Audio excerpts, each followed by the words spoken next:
కూడా అయ్యప్ప దేవస్థానం భక్తజనంతో కిటకిటలాడుతున్న అయ్యప్ప దేవస్థానం మెట్టుగూడ అశేష స్వాములు ఈరోజు మాలధారణ జరుగుతుంది మెట్టుగూడ టెంపుల్లో. స్వామి ఏ శరణం అయ్యప్ప.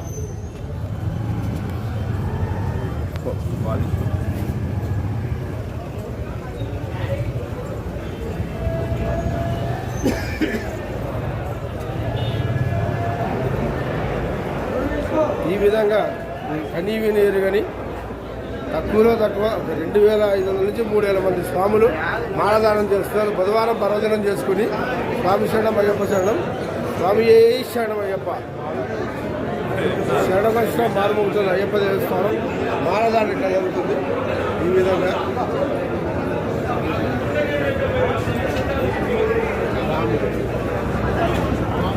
దిస్ ఇస్ మాలధారణ కౌంటర్స్. మాలధారణ కౌంటర్స్ ఇవన్నీ పెట్టుకున్న ఇవన్నీ మాలధారణ కౌంటర్స్.